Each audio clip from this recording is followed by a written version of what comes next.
معزز ناظرین السلام علیکم۔ اس ایپیسوڈ کے شروعات میں ہم دیکھتے ہیں آگ کے سار قلعے میں آگے بڑھتے ہوئے صوفیہ لوکاس سے کہتی ہے عثمان نے اس کھیل کے ذریعے اپنا انجام تیار کیا ہے، اس نے اپنا سر میری تلوار کے آگے بڑھا دیا ہے۔ لوکاس کہتا ہے صوفیہ سب کچھ تیار ہے لیکن تم عثمان کو میرے سے زیادہ جانتی ہو اور اگر اس کے جال میں پھنس گئی تو صوفیہ کہتی ہے عثمان میری مٹھی میں ہے، وہ قریب آنے والی موت کو نہ دیکھنے والے اندھے ہیں۔ یہ سن کر لوکاس کہتا ہے تم کہتی ہو کہ ہم جہنمی ہوں گے۔ صوفیہ کہتی ہے جی ہاں، میں نے انتقام لینے کے لیے برسوں انتظار کیا ہے لوکاس، میں اس دن کے لیے زندہ رہی۔ لوکاس آگے بڑھ کر البائی کے پاس موجود گھوڑے کے پاس جاتا ہے اور کہتا ہے میں اس کی راہ میں رکاوٹ نہیں بنوں گا صوفیہ، بکریوں کے چرواہے اس دن متاثر ریوڑ کی شکل میں آئیں گے۔ یہ کہتے اور سنتے ساتھ ہی وہ گھوڑے پر سوار ہو جاتے ہیں۔ البائی لوکاس سے کہتا ہے کماندار لوکاس، آگ کے سار میں بڑے پیمانے پر وبا نے ان گھوڑوں کو بھی متاثر کیا ہوگا، مجھے کسی بھی ہنگامی صورتحال میں اپنے ساتھ آنے کی اجازت دیں۔ مگر لوکاس کہتا ہے اس کی کوئی ضرورت نہیں ہے، دعا کرو کہ یہ گھوڑے متاثر نہ ہوئے ہوں ورنہ تم سب بھی نائل کے نیچے کچھ لے جاؤ گے۔ یہ کہتے ساتھ ہی لوکاس روانہ ہو جاتا ہے اور البائی بازنطینی سپاہی کو کام کرتا ہوا دیکھ کر اس کے پاس آتا ہے اور گھوڑا گاڑی پر سامان رکھتے ساتھ ہی اس کی گردن توڑ ڈالتا ہے۔ پھر کہتا ہے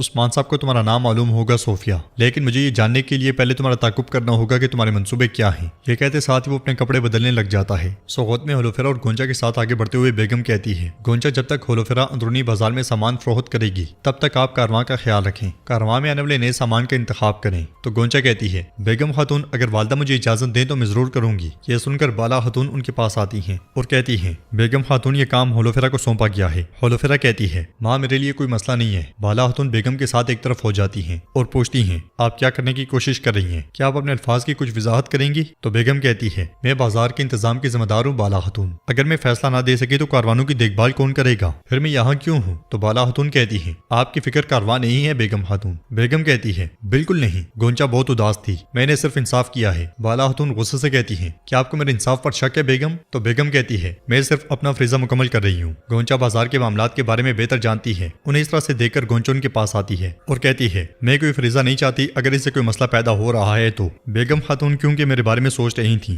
بالا خاتون غصے سے کہتی ہیں کیا تمہیں اپنے بارے میں سوچنے کی ضرورت ہے گونچا؟ بیگم کہتی ہے اس کا مطلب ہے کہ ضرورت ہے اور اسی لیے میں سوچ رہی ہوں بالا خاتون۔ بازار کے منتظم کے طور پر اتنے بڑے کاروبار میں صرف گونچا پر بھروسہ کیا جائے گا، اگر آپ کہتی ہیں کہ میرا کوئی حق نہیں تب میں اس فریضے سے ہٹنے کا کہوں گی۔ ہولوفیرا کہتی ہے ہم کیا کریں گے ماں، کیا ہم سامان کو 2 حصوں میں تقسیم کر دیں؟ تو بالا خاتون کہتی ہیں جو سامان بازار میں فروخت کیا جائے گا وہ آپ کی ذمہ داری ہے ہولوفیرا، گونچا آپ کارواں کے لیے تیار ہونے والے سامان کا خیال رکھیں گی۔ یہ کہتے ساتھ ہی بالا خاتون آگے بڑھ جاتی ہیں۔ جنگل میں عثمان صاحب نے پڑاؤ ڈالا ہوتا ہے، اس لیے میں کرا سے وہاں پہنچتا ہے اور بگی سے اتر کر عثمان صاحب کے پاس آتا ہے۔ عثمان صاحب اسے خوش آمدید کہتے ہوئے اس کے ساتھ بیٹھ جاتے ہیں تو سردار کرا سے کہتا ہے آپ نے مجھے مدعو کر کے بہت حیران کیا ہے عثمان صاحب۔ تو عثمان صاحب کہتے ہیں مجھے امید تھی کہ آپ صدران کی مجلس میں ہمارا ساتھ دیں گے اور ہمارے ساتھ شکار کے لیے نکلیں گے، آپ ہمارے بزرگ ہیں، ہم نے سوچا کہ ہمارے بزرگوں کی باتیں زمین بوس نہ ہوں، ہم نے سوچا چلو آج آپ جو مانگتے ہیں اسے پورا کرتے ہیں۔ تو سردار کرا سے کہتا ہے ہمارے اباؤ اجداد کہتے ہیں کہ جو بزرگ کی عظمت کو جانتا ہے وہ دونوں جہانوں میں برکت پائے، اللہ آپ کو خوش رکھے عثمان صاحب۔ تو عثمان صاحب کہتے ہیں ہم نے ان سرحدوں میں بہت سی لڑائیاں لڑیں اور کفار کے گھٹنے ٹیک دیے، آپ ایک طرف ہیں اور ہم ایک طرف ہیں، ہم دونوں اللہ کی خاطر اور اپنے مقصد کے لیے مہمات پر نکلتے ہیں جبکہ ہماری منزل ایک ہے، ہمارے پاس ایک مشترکہ منزل ہے تو مجھے بتائیں ہم مختلف راستے کیوں اختیار کرتے ہیں، کیا آپ نے کبھی اس کے بارے میں سوچا؟ تو کرا سے کہتا ہے میں نے سوچا ہے عثمان صاحب، نفس عثمان صاحب نفس، چاہے نیتیں خالص ہوں، نظر آنے والے راستے کی شروعات کو نفس قابو کرنا چاہتا ہے، ہمارے اندر اس خواہش کا ثمر اس شکل میں موجود ہے کہ یہ آپ کو ایک طرف رکھتا ہے اور یہ مجھے دوسری طرف رکھتا ہے۔ تو عثمان صاحب کہتے ہیں نفس ہاں نفس، اگر کوئی اس کے ہاتھ آ جائے تو یہ ایک جال ہے، لیکن اگر آپ اس کو شکست دیتے ہیں تو آپ کے ہاتھ ایک بڑی تلوار لگ جائے گی۔ کرا سے کہتا ہے یعنی کہ آپ کہنا چاہتے ہیں کہ آپ ان لوگوں میں سے ہیں جو اس کے جال میں پھنستے ہیں اور آپ اپنے آپ کو تلوار اٹھانے والوں میں شمار کرتے ہیں، کیا یہ سچ ہے عثمان صاحب؟ جواب میں عثمان صاحب کہتے ہیں میں ایک شکاری ہوں، لیکن آپ سوچتے ہیں کہ آپ جال کا شکار کیوں ہوئے؟ کرا سے کہتا ہے میں نہ شکاری ہوں اور نہ شکار عثمان صاحب، جس کے سائے میں یہ دونوں دوڑتے ہیں میں وہ عظیم چنار کا درخت ہوں۔